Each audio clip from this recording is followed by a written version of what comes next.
Hello, everyone, and welcome to today's webinar. My name is Elisa Sklar, and I am the VP of Marketing at GIS Planning. Delighted to welcome you here today. I appreciate you taking time out of your busy days. We are going to spend the next 30 minutes looking at 5 practical social media strategies for place marketing. Just a couple of words about who I am and why I'm talking to you about this. At GIS Planning, we are the industry's leading online GIS data tools for economic development, corporate site selection, and business support. And part of my job is to work individually with all of our clients who use our tools to be as successful as possible in using the data and the maps and the charts and the graphs to promote themselves effectively online. So over the last 10 years or so, we've come up against lots of very practical ways to use social media in particular as effectively as possible. And that is what I'm going to focus on here with you today. So let's get started. I'm going to give you a little bit of an overview here. Basically, what we're going to be talking about is communication specifically in the context of the pandemic. I'm going to talk about the idea of B2G and G2B. We'll talk about connecting businesses to businesses. I'll focus on 5 different social media strategies, and of course, there'll be lots of practical takeaways and examples.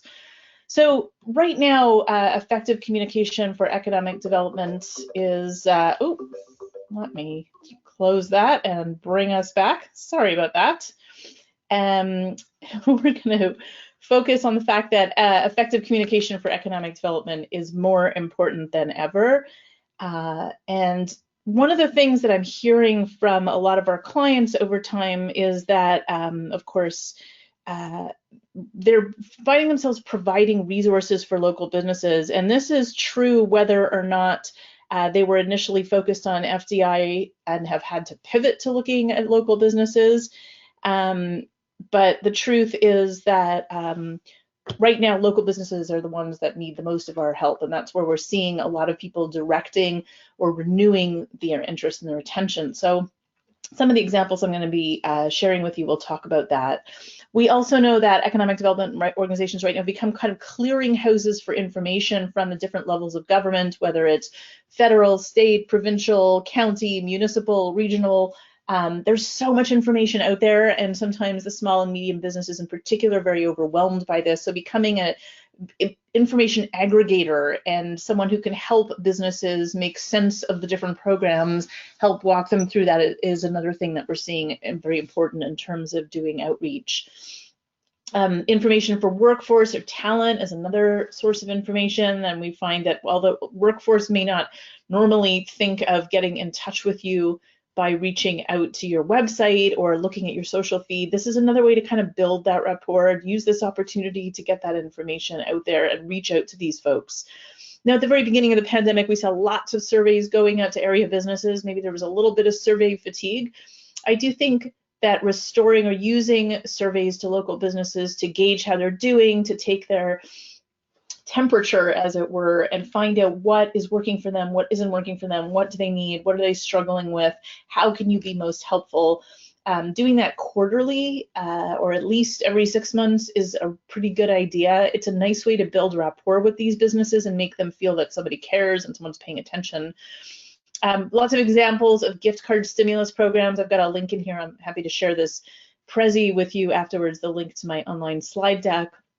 An example of a local one that was being run around me. I'm in Montreal, and a local municipality was offering gift cards where consumers would spend $20 for a restaurant or a retailer, and the program offered another $10. So you'd buy $20 for your local restaurant, and it would give you actually a gift card for $30. So the consumer wins, the business wins. A lot of gift cards, in fact, are never redeemed, but it gives them some cash flow in hand.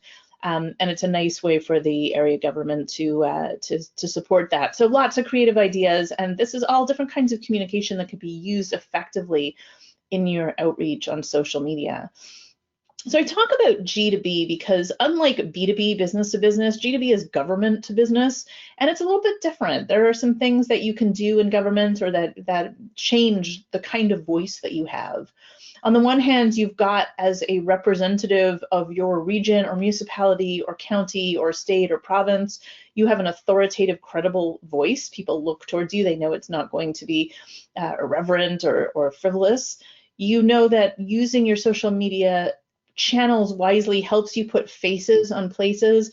So a really nice time to humanize your organization, to build rapport with different community stakeholders, and to do that by establishing that voice via social. Using social, you can inform, educate, and engage people. And some of the things that are really important when it comes to using social media as a government or as a kind of government-focused entity is lots of descriptive text, thinking of keywords, sharing key data, using maps and other kinds of compelling images, charts, graphs. Video is fantastic, and I'll show you how to do that really well with social and other kinds of interactive tools. And what this basically does when you're doing it properly is it reduces some of the burden of accessing information for your local businesses or your other community stakeholders. It's really hard for them to just sort through it all.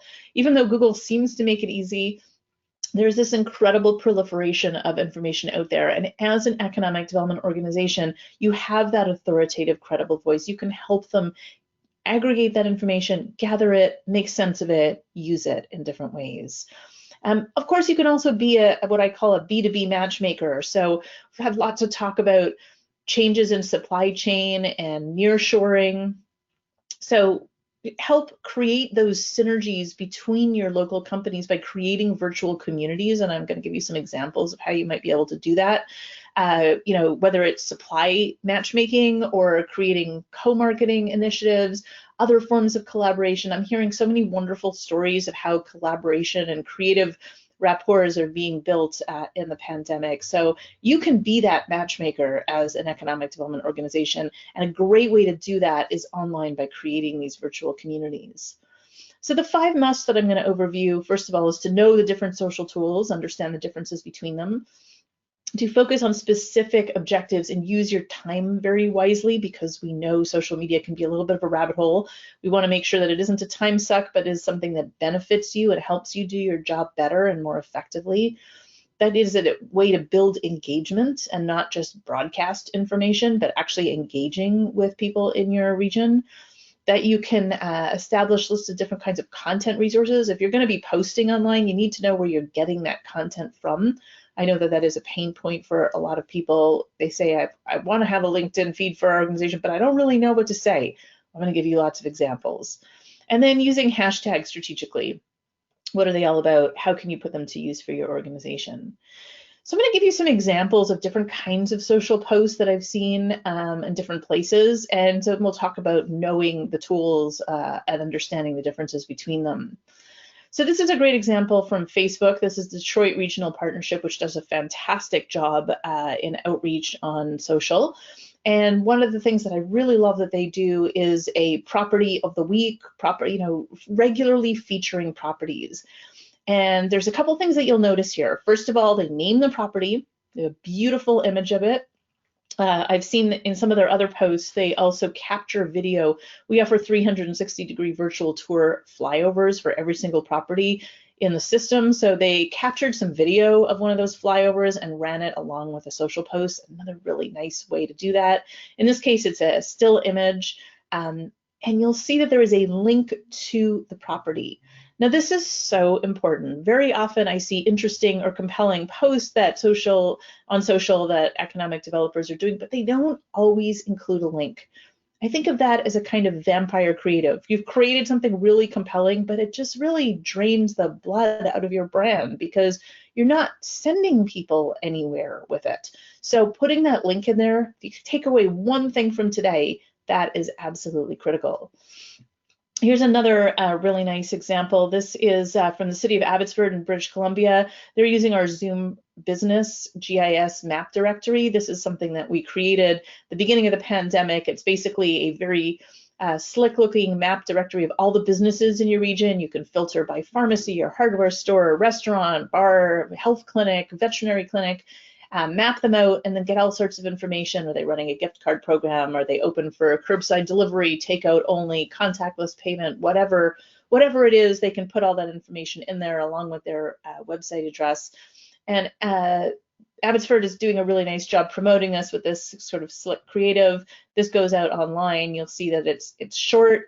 They put this on Facebook. It's also was on their Twitter feed, and it's got the link in there again, so people can go and see what they're looking at.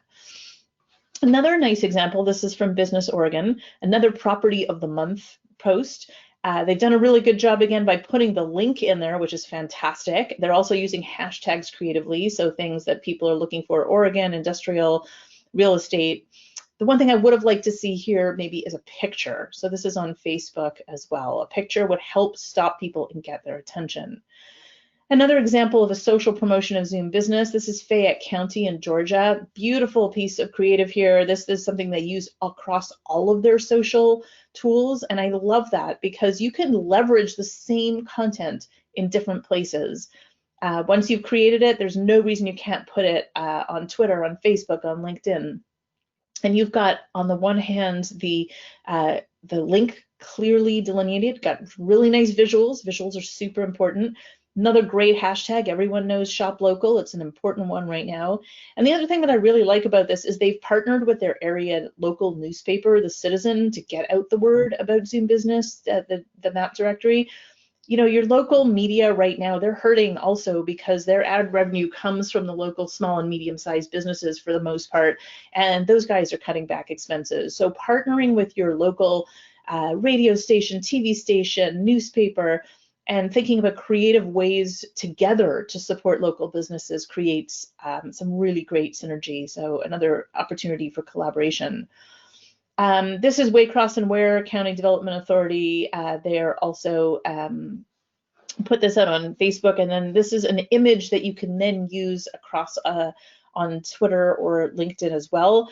And you'll see at the top they call out our company, so you see "Thank you at GIS Planning." Now, if you want to do that, if you want to call out specific businesses, whether you're in Twitter or Facebook or on LinkedIn, as long as they have a profile page in those places, you type the commercial @ sign, like the one that you use in emails, and start typing their name. If they have a page on Facebook, on LinkedIn, on Twitter, it will automatically link to them, and they will get a notification that you have posted about them. Everybody loves mentions online.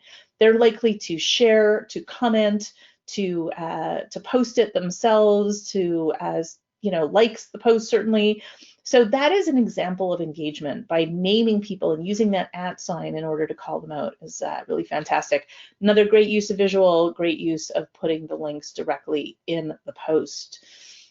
That brings us to YouTube. I'll tell you one thing. Google loves Google. More than anything else, Google loves Google. And YouTube is a Google product.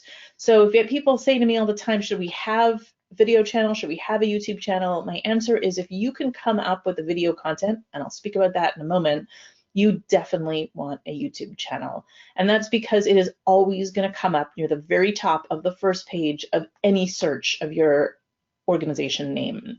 So in this case, we see Edmonton Global.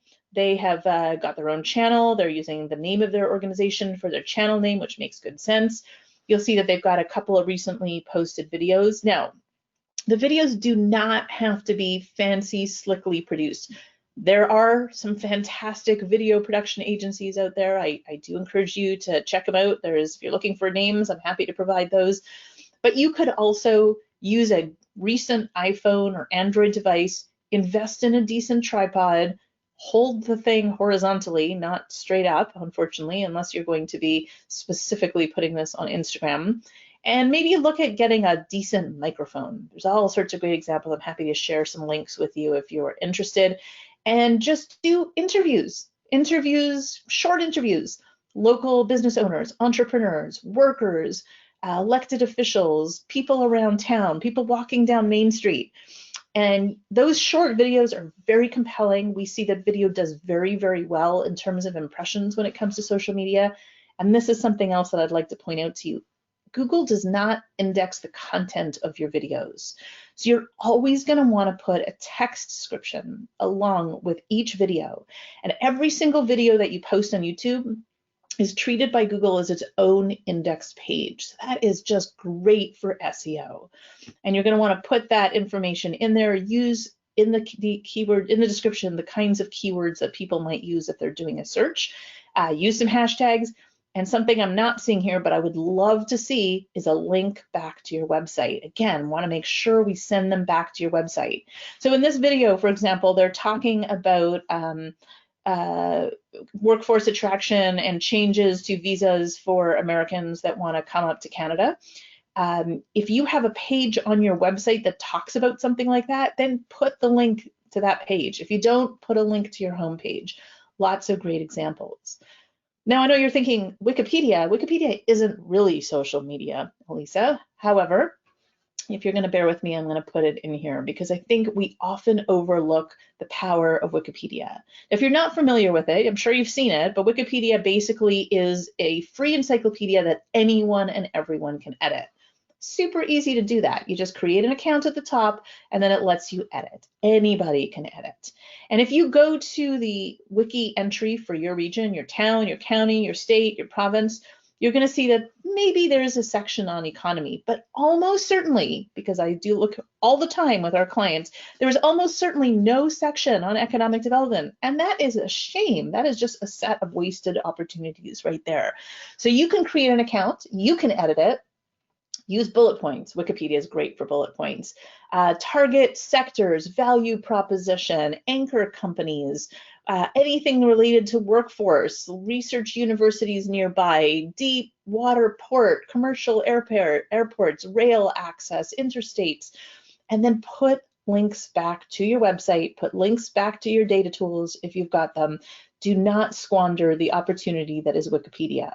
Now, the truth is with Wiki, someone else can come in and edit your section. However, that is not likely to happen with economic development because it doesn't tend to be one of those contentious issues that constantly gets edited and re-edited. And also, as long as you're not blatantly self-promotional, for example, I wouldn't say, we are the best town out there. That probably will get flagged and edited. But if you aren't doing that, if you're just putting in good quality information, then it's just a great way to establish a bulkhead for your organization. Fantastic example from Facebook here. This is Spruce Grove Economic Development using a beautiful image screen capture from their GIS data tool. Beautiful links in there, very clear short description, map tools, overview, Spruce Grove property locations. They're using hashtags well, both for their name, Spruce Grove, also EconDev, which is the most commonly used economic development hashtag, and then their own hashtag, Invest Spruce Grove. So just short, neat, very effective.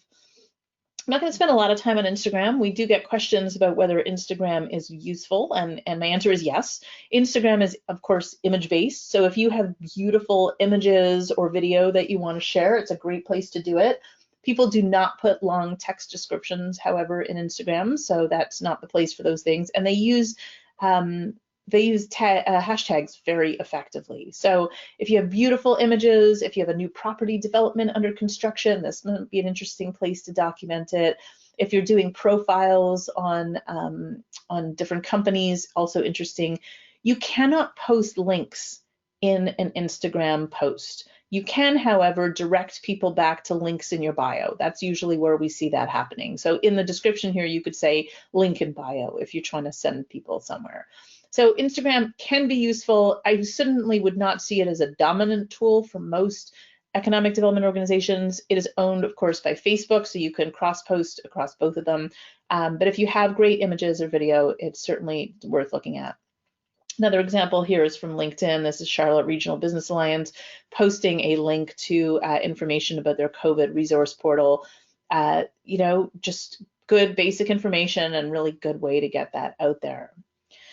Now, often I'll hear from my clients, look, I don't have a lot of time. I'm a one-woman team or a one-man team, or we have just a small group of people that are trying to do lots of things and wear lots of different hats. That's fine. You can still do social, and you can still do social really, really well. It does not have to take a lot of time. There's no, just because you're small in terms of bricks and mortar or population does not limit the splash you can make on social media. This is what I would tell you. Invest a couple hours at the beginning to putting together a really good profile page for your organization. On LinkedIn, on Facebook, those are the two I would focus on, and I'll talk about that in a moment. You want to have good text description, link back to your website. You want to have some decent images. You can Google the kinds of image size specifications for any of the social channels. And then it's just a matter of 15 minutes every morning, 15 minutes after lunch every day. Make sure you're posting, ideally once a day, at minimum a couple times a week. There's nothing worse than a dormant social account that hasn't been touched in 6 months. But I would look at, if possible, posting once a day. You can set up a calendar at the beginning of the week, of the month, and schedule posts at the beginning of the month to go out every day or a couple times a week, fill them in, use old blog posts, use videos that you've got, interviews with people, different pages on your website. If you've got data tools, I'm going to show you some fantastic examples of ways you can take advantage of the content in there. And limit it, 15 minutes. Respond to people who have commented, comment on other people's posts as your organization, like, share, retweet, and then turn it off. 15 minutes, boom, you're done. So let's talk about the different tools, because I've shown you a bunch of different examples. LinkedIn organizational page is really fantastic. That is where most site selectors and potential investors and businesses are going to be. That's where you want to be posting information, where you want to be engaging with those different folks, commenting and sharing. This is also fantastic. If you want to create a virtual community, then creating a LinkedIn moderated group is really important. You get to invite all of the stakeholders in your community, your businesses, your business owners, your workers, elected officials, hospital administrators, school administrators, anyone, police, conference, tourism, public works, everyone who has a stake in promoting the economy of your region. They should all be invited. And as the moderator, you get to approve who comes in. If there's any loose cannons, you'll be able to exercise some control over that. But this creates a virtual space for your community where people can crowdsource and share and create synergies and create linkages and connect with each other. Really underused, fantastic for communities. Now you can do this on Facebook as well. LinkedIn just gives you a different kind of space for it, but I do think it's definitely worth creating these virtual groups. Now, Twitter is less about leads and more about actionable intelligence for you to post information, but also to see what's going on that others are posting. Engagement with others, of course, the retweeting, the sharing, the replying, and liking. A Facebook organizational page is a great place to connect with your existing local small and medium businesses. Great, that's where your business owners are. So that's another really important place. You're less likely going to be attracting new investment or new leads through your organizational page. But once you're doing it, it is a good, it's a good kind of home base to have. And as I said, YouTube is excellent for SEO. It's always going to turn up near the top. Take advantage of clever titles and really well thought out and written text descriptions for all of your videos and share information that way. There's lots of other ones. Instagram, as I said, can be quite useful. I have yet to see a compelling example of a Snapchat story for economic development. So if you've got one, please send it my way. I have seen Pinterest boards for economic development.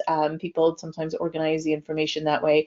I'm really interested to see what other people are doing. So if you have some great examples, whether it's on LinkedIn, Twitter, Facebook, YouTube, Instagram, Vimeo, Snapchat, Pinterest, hit me up. Really interested to see what you've got. You'll have my contact information at the end. But if you have to choose just one, I always say go with LinkedIn. People are not posting pictures of their lunch on LinkedIn. Well, most people aren't. That is where the fish are. And by the fish, I mean businesses and investors. Fish where the fish are. If you have to limit the amount of time you spend on social, I would focus primarily on LinkedIn. Build your accounts organically. If you already have a Facebook account for your organization, then announce there about your LinkedIn page and put a link back to it. If you have your own personal LinkedIn account, and you really ought to if you don't, then use that to connect with other people and invite them to your page. It really is the place where most investors and businesses are going to be there. If you're concerned about comment moderation, I know that that is an issue in economic development. I wouldn't worry too much. Most of these different accounts have comment moderation options. So this is an example from Facebook. It lets you review posts by other people before they're published to your page. So that way you get to make sure that there's no loose cannons or things that are of concern on there. Now, why are you online? Why are you going onto social? Well, you're doing that because it's a great place for SEO, information, engagement, gathering intelligence. but it's different than legacy media like TV or newspapers or radio. You're not broadcasting information only. You're looking to engage with people. And it's really useful to think about that engagement as your primary goal, in addition to driving people back to your website or to people, your economic development officers who can give them information about your region. That is your primary objective. And so all of your posts should be crafted in that way. You don't need to have every social tool. I would, as I said, concentrate on one or two, LinkedIn if you have to go with one, and populate them with quality content. Then think about putting together social media campaigns around them and focus, as I said before, on using linked with all posts. One of the things that we did when we redesigned our Zoom Prospector tool is we made sure that all of the users of the web tool, you can generate beautiful maps and custom reports and heat maps and charts and graphs. You could map out all of the businesses in an industry cluster. And then you can go to the share button at the top and generate a unique custom URL that you can then post online. You could do it directly from the tool or copy the link, and it'll bring people back exactly to the thing that you have analyzed. We really made sharing built in. This is just a fantastic way to generate content. And if you've got an email newsletter, then I would suggest that you take advantage of the same kinds of ideas when it comes to driving people back to your website from your newsletter. I've got a webinar coming up in a couple weeks on pumping up your newsletter, turbocharging it, and lots of practical tips there as well. So a couple of examples here from Hoosier Energy, where you've got links directly back to the website, in this case, their site and building search tool. Another link back in their browser GIS maps. Another one from the city of Abbotsford that they put into their newsletter when they updated their GIS tool. So there's a button in there, go back and check it out. So just thinking about using the similar kinds of tactics. There is so much content on your website, especially if you have interactive data tools. There is information about different programs for disaster response. There'll be the news in your community or region. You can generate top 10 lists, or what we call listicles, that you can post online. People love that. Top 10, top 5, top 7. Those things are always fun. You'll have data on jobs or spending, population, demographic data. Heat maps are very beautiful. Images and visuals are so critical on social. If you want to cut through the noise and get people to click over to your site, then definitely include images with all of your posts. Other things like infographics or charts or graphs are important. People love any posts that involve other people. So I'm a big fan of doing interviews, profiles, entrepreneurs, startups, company owners, but also workers, not just the heads of the companies, but the workers who are in your community, and can talk about what that means. Businesses of the day, like that. You can use your data tool to pull out the location or the map and use that in Zoom Business, and then talk about that business, show people where it is, let us know what they're selling, give us a link to their website too. Property of the week, I showed you some examples of that. It's a great way to drive people back to the properties that you've got. So here's just a few different examples of places where people can go into the data tools. We publish COVID business status is something you can add as a map layer to your GIS tool, your Zoom Prospector tool. If that's something that you'd like to do. Here's an example from Dayton, Texas, so people could look in and see the different kinds of businesses in there. Another example, this uses Chmura's Jobs EQ, Jobs Vulnerability Index by county. So you could see beautiful, very compelling visual here. You can grab that map and post it as well. Here in Charleston County, we went into the business report and we did a map of all of the healthcare and social services in their territory. Every one of those dots is a different business. You could, of course, just choose the dentist clinics and then, in fact, drill down and have the names of every single one of those clinics mapped and then mapped out on the geography. You see the share button up there at the top. Every single one of those reports can be shared directly from there. Another example, consumer expenditures data is really fun for social. You can get some really interesting stuff. In this case, we did a heat map of food purchased from restaurants, and then you can go and share it as well. You can grab what that looks like. Infographics are beautiful as well. Each one of the different blocks in these data infographics can be downloaded as an image in addition to sharing the page. We always want the link back to the page, remember, because we want to send people over there. And here's an example of the Zoom Business tool, so you can see how it's possible to drive people back to look at the different businesses to spend their money in the community when the local businesses really need it most. So this brings us to our fifth practical strategy here, which is to use hashtags strategically. Now, Econ Dev is one of the interesting ones that I have come across that is used most often. You can use a generator like hashtagify.me to analyze different kinds of hashtags, see what's useful, see what they're connected to. In this case, I can see that Econ Dev gets used most frequently with jobs, innovation, FDI, and manufacturing. Not too surprisingly, but that's pretty cool to know if you're trying to create those linkages. You can create your own hashtag. So this is a non-economic development example, but you see that they're using Project North or Choose Your Winter. The hashtag essentially becomes a search tool. So you can go in and just search hashtag EconDev, or you can create your own example. For example, here in Abbotsford, they use hashtag BizFriendlyAbbey. Now, no one else is using that same hashtag. So if they do a search, it lets them track and monitor the entire campaigns that they've ever done, literally to create a story showing how they have been promoting their community. So I encourage you to take a look at that and to think of different ways to use hashtags for your region. Now I've thrown in a bonus one here, which is to set up a Google alert. And that's really easy. They're free. You can create as many Google alerts as you want. If you don't have one, you definitely should. This is what you do. Go to google.com/alerts and put the name of your director, your name, the name of your economic development organization within quotation marks. Now that's really important because if you don't use the quotation marks, then Google is going to search for all of the terms separately. In this case, I've put my name in there. It will always search for my first name and last name together. And then you put your email address in there and you create an alert. And Google will email me with a link to every single instance of that term appearing anywhere on the public areas of the internet. Depending on the frequency of the term, you might get an email every single day, sometimes less frequently than that. If your name is John Smith, I'm sorry, this is definitely going to be less effective for you. But for the name of your organization, it's pretty good. If you are the Springfield Chamber of Commerce, you're going to need to get a little bit creative. Maybe put the name of your state in there. Lots of Springfields, I know.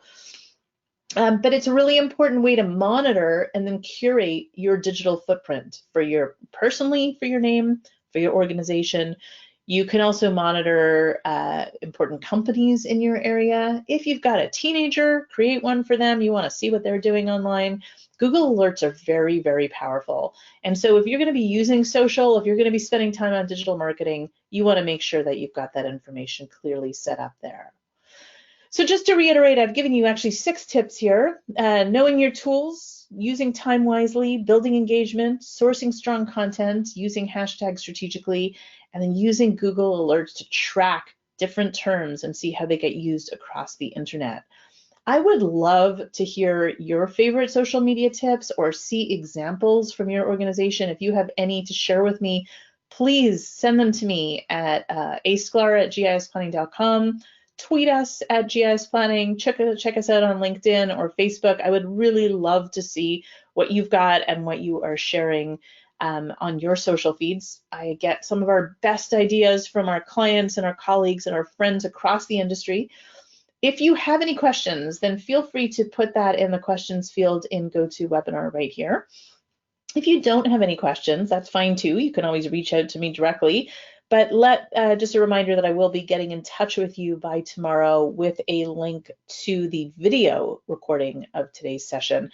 I know I went through things kind of quickly, trying to make the most of your time, and I'm afraid we've gone a couple minutes over here. I appreciate the work that you are doing for your communities. These are tough times, and you are making a difference. So thank you very, very much.